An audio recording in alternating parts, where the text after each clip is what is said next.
In this video, we're going to be talking about lead nurture, strategically how and where you should be nurturing your leads into prospects so that you can gain more clients.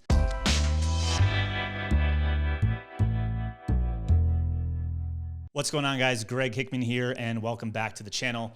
Like I said, we're going to be diving into lead nurture strategy. Now, this is actually going to be a two-part series. In this video, we're going to cover kind of the strategy, really specifically looking at where you can be nurturing your clients. And in the next video, we'll be talking about what types of content you should be using within those different channels that we talk about today to nurture your prospects. So here's kind of where this video is coming from contextually. If you're in the agency world or freelancer or high ticket coaching consulting, traditionally you would run a ad into a webinar funnel into a call. And by the way, that still works, but there's gonna be a small percentage of people that actually always buy on the first call. And a good amount of your revenue is going to come from people that you are nurturing and following up with, both from people you've actually spoke to on the phone already and just weren't ready to buy, and you and or your sales team are following up with those prospects.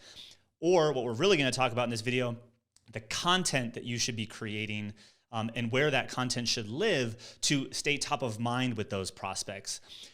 In our business, and we do a little over 7 figures a year at the time of recording this, I would say each and every month, at least 40% of our new sales come from people that have been inside of our nurture ecosystem.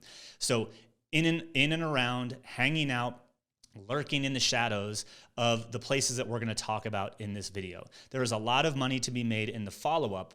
But one of the biggest things that I see that has changed over the years is follow-up used to just be keep emailing them for 365 days a year. And email was really the only channel. But now with social and all the different platforms, there are a lot of different places that you can and should be to properly nurture your prospects so that when they are ready to make a decision, that you are the one that they choose. So let's dive in. So when it comes to lead nurture, one place that you should 100% create, if you haven't already, is some sort of a group. I like to say, build the place to be. Now, one of the most common topics around lead generation is like, go where your prospects are. But while that's great to get started, once you start getting some momentum, it's a lot easier just to be the place that people want to go to hang out. For us, that is a private Facebook group. You can get to that inside this video or visit altagency.com/groups. You probably are in a handful of private Facebook groups right now. I personally believe that Facebook groups are really, really powerful for lead nurture for a lot of reasons, which we'll talk about. But I want you to create a hub, create a group for yourself that allows you to pool prospects and continue to add value and nurture them. Now, you might say, hey, Greg, I don't like Facebook, which is fine. There's LinkedIn groups, there's Slack communities. I do think each of them have their pros and cons. Some are definitely more effective right now. Some are on the come up, like LinkedIn. At the time of recording this in April of 2021, LinkedIn is really just kind of getting started with groups and like up-leveling them to compete with Facebook. Facebook, however, is also running TV commercials about groups, so they're very bullish about groups as well.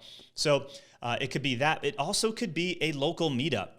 I have friends that, for example, Pat Flynn, who has an amazing YouTube channel, he runs a local meetup in San Diego for entrepreneurs. Like once a month, they all come together in person and they hang out. And that's another way of kind of creating an authority and building a group for yourself. So principle number one is build the place to be in the form of a group. We prefer Facebook groups. So that is something I think you should definitely be looking at this year. Doesn't have to be a big group either to get a lot of value. We have just under 3,000 people, or just over 3,000 people in our Facebook group, and we've been building it very slowly, very strictly, only allowing the right people to come in over the last couple of years. I know people that have 1,000 people in their Facebook group that have generated multiple 6 figures from under 1,000 people. So it's not necessarily about having the largest group. It's about having a group full of the right prospects. All right, so number 2 is just your email automation. I mentioned at the beginning of this video, like nurture and follow-up used to just mean email people for 365 days a year. So the concept of lead nurture, in many cases for a lot of people, has always been tied to email campaigns.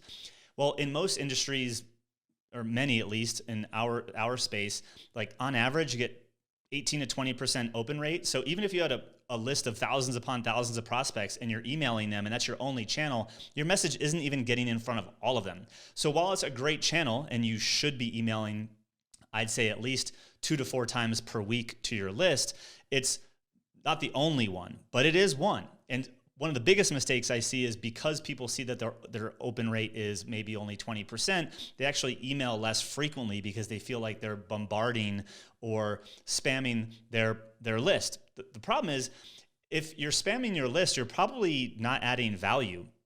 So I would challenge you in the next video, we're going to be talking about types of content that you can be sending to email. So I'll cover that in the next video, but you want to be adding value, telling stories, things like that. And I'll give you some examples in the next video, but don't neglect email just because it's like historically a newsletter and you have to share news.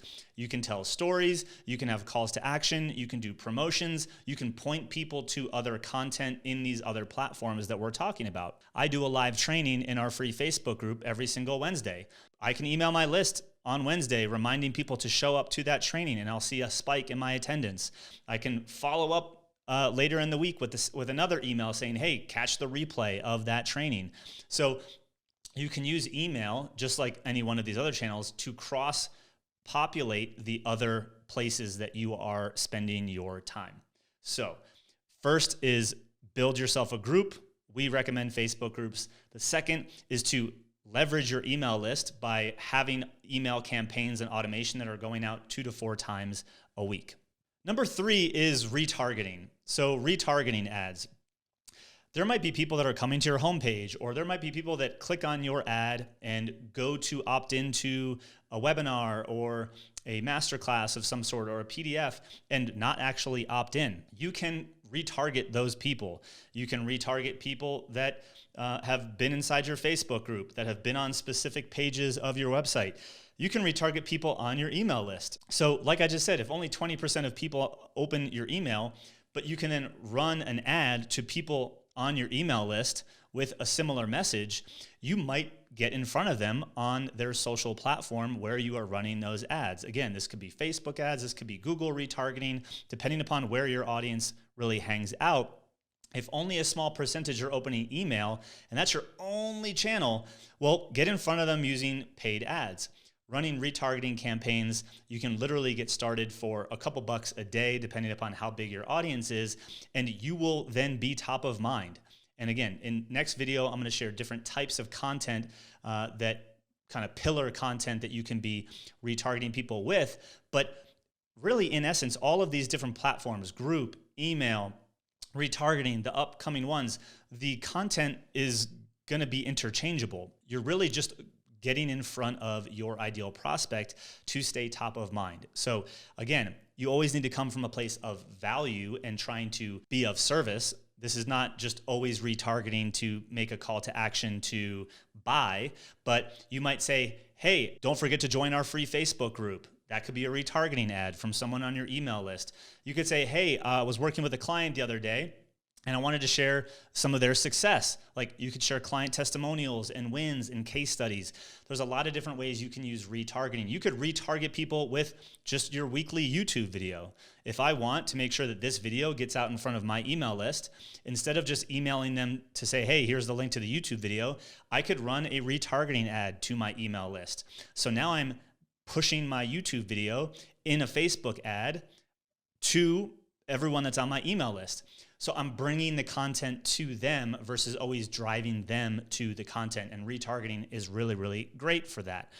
And again, for a really small budget, especially starting off, you can, and I say this in a very non-stalkerish way, you can follow your prospects around so they start to see you. And there's a little bit of like an omnipresence that happens when you do this. And when they're ready, you're going to be the first one that comes to your mind because they'll be seeing you everywhere. So retargeting is really, really powerful because you can be in the places that they're already spending their time, sharing more value so that they choose you when they're ready to take action. All right, the next thing you could do is call them. For our lead magnets, our webinars, we actually collect phone number. If you're calling people that have purchased something from you and you have something else to sell them, you might have their phone number. You'd be surprised what kind of response you get when you call someone who registered for your webinar. They're going to be shocked that you're calling them because not a lot of people do it. And you'll be surprised at how often that turns into a qualified conversation. Now, again, most of this is going to be a numbers game, and there will require volume here to make this worthwhile, but you could send out ringless voicemail. You can make physical phone calls. We have our team calling people that have, consumed our training to see what they thought, see what their current challenge is. We have tons of free content. We can point them to the next piece of content that might help them right now. That is us being of service. Now, you could call them. You might capture their messenger profile, whether that's LinkedIn message, Facebook message. So when I say call, you could actually just also private message them, DM them, things of that nature. In this regard, this would be less automated like the email campaigns that I mentioned earlier, and more on the personalized outbound touches through phone, messenger, and even one-off one-to-one emails. You can have someone on your team dedicated to doing this. In the beginning, you can, but that little extra amount of high touch can usually pay big dividends, especially when you start hitting critical volume, because people see that you're looking out for their best interest. Hey, I saw you checked out this training. I just wanted to see if there was anything else I could give you that might help you with where you're at right now. And hey, if you're interested, let's have a conversation about how we might be able to help you and how you might be able to hire us. So outside of building a group, outside of email automation, outside of retargeting, you could call them and direct message them with personal communication.